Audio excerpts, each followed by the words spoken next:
I'm being strangled. I can't breathe. Oh God, oh God, oh God, oh God, oh God. Who am I?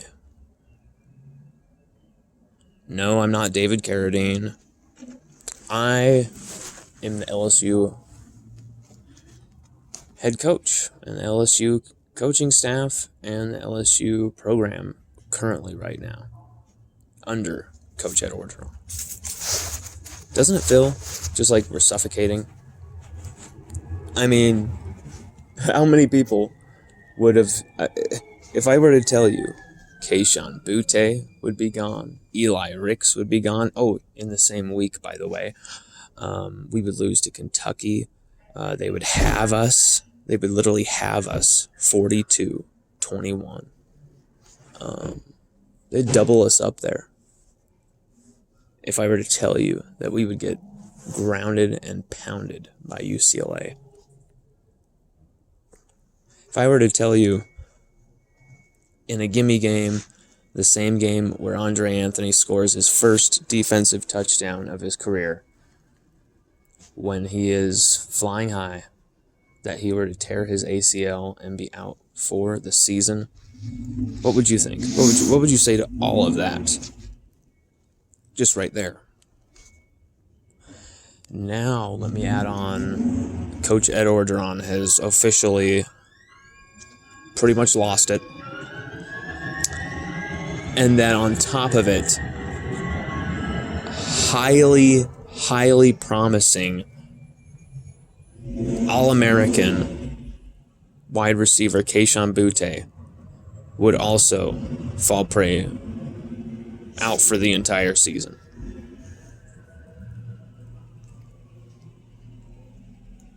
And then Derek Stingley Jr., Eli Ricks.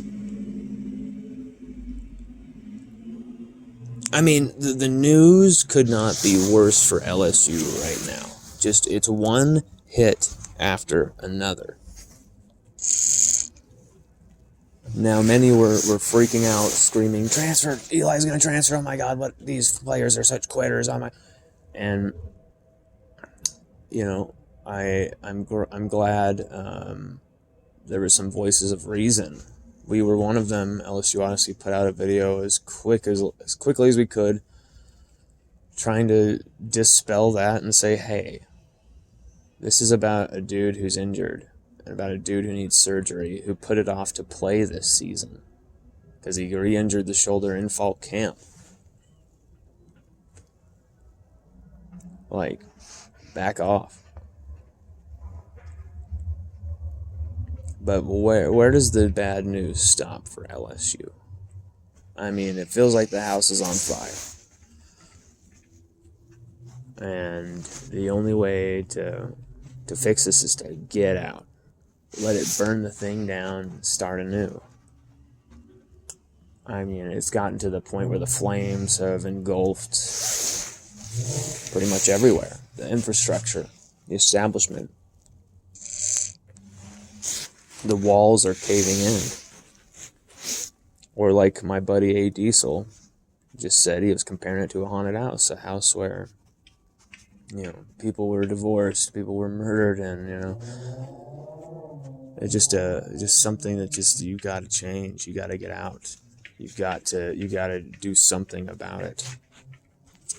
I trust Scott Woodward 100% in making this move. I really think he'll hit it out of the park, just like he did with Jay Johnson and Kim Mulkey. But then again,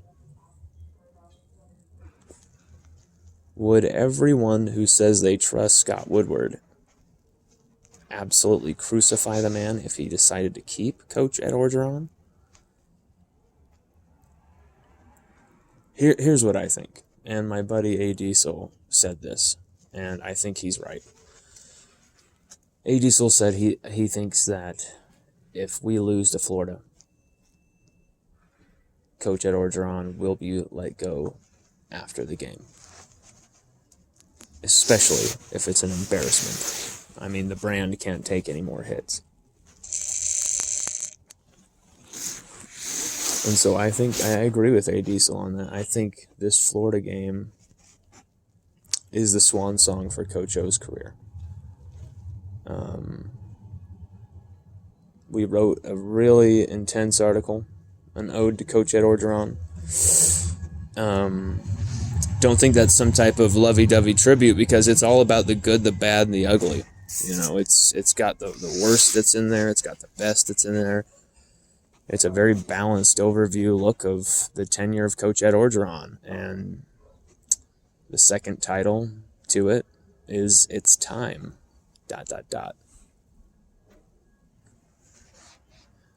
Because it's time.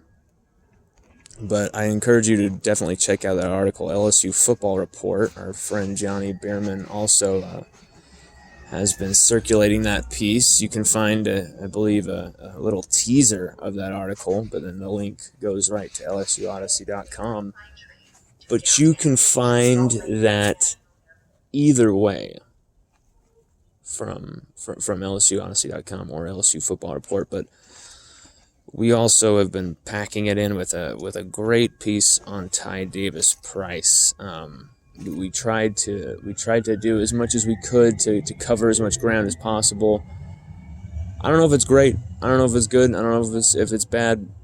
When I mean great, I mean like a big piece. This was an undertaking, and I wanted to make it concise, but I wanted to make it as thorough as possible too. It's all about Ty Davis Price exploding for this game against Kentucky and kind of proving a lot of doubters wrong. And I wanted to, it was a kind of a perfect day to put it out too, with a lot of negativity in the air with the LSU program. I wanted to say, hey, you know what? Once we, clean out the shed, this program is stacked. This program is loaded with talent. And I think win or lose, you're going to see those all those great players that are just loaded there for LSU. You're going to see so much talent. And right now it's about protecting the roster. It's about protecting the brand. So can Scott Woodward get Coach O out before he gets in a replacement? No, he cannot. You know why? Because then it makes that so much easier for players to be picked off in the transfer portal by our rivals, just one by one. It makes it so much easier.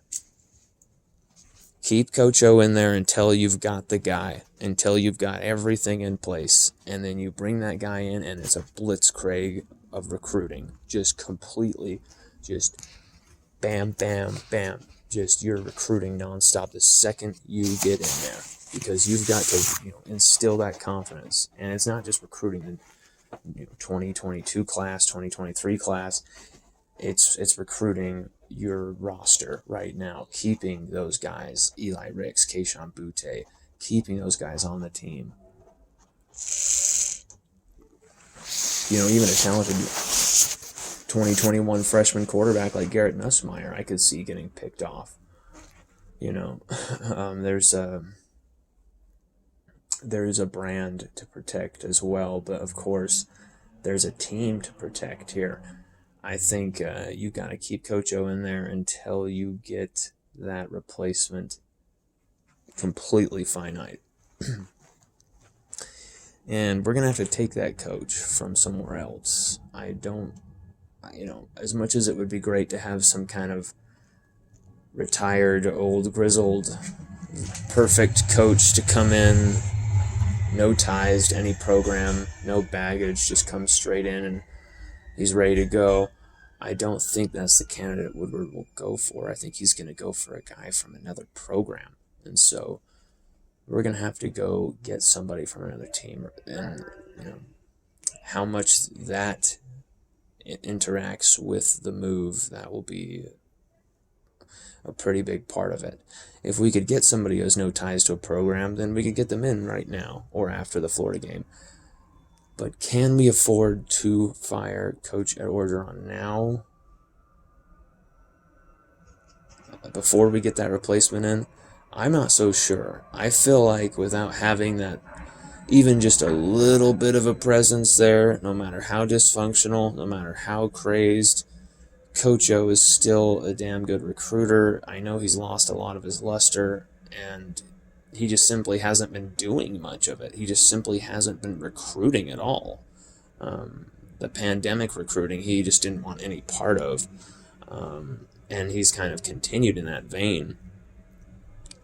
And so what I'm really hopeful for is, if Scott Woodward wants to let Coach Orgeron go after this Florida game, fine, but please have a plan in place. Whether that's Mickey Joseph and Corey Raymond take over the jobs, that's fine. One of the two, that's fine. Both of them working together, that's fine. I don't care, but just please do not lose these recruits. 2022 class cannot afford to lose guys like Walker Howard, but then especially those O-linemen, Emory Jones, Will freaking Campbell. Cannot lose those two. Bo Bordelon. We cannot lose those three. I spoke with Jake Johnson, 2022 #1 ranked tight end, and he said there was no effect for him whether Orgeron was there or not. He's all LSU, and it's a big part of it is playing with his brother, of course, and it's what he wants to do, is get back and play with his brother again. So I think there's still going to be those diehards who are going to keep it LSU, keep it all purple and gold. But we're going to lose some cats. It's just, I just hope we can hang on to some of these guys, and especially the linebackers. Get Harold Perkins in here. There's some holes on this team. Hopefully we can load up with Julian Armea. Hopefully we can hang on to Mason Taylor as well from St. Thomas Aquinas, both of them. Hopefully there's a plan in place for the recruiting and for bringing in that 2022 class unblemished because of this coaching change. Hopefully this coaching change is going to be something special. But once again, don't hold your breath on it being, the guy comes in mid-season. Like, we're going to have to take him from another program. There's there's contracts to buy out, a lot of things to be untangled there, and that's even before we pick the right guy. So we'll see. Knowing Woodward, he's probably a few steps already ahead of us. Go Tigers.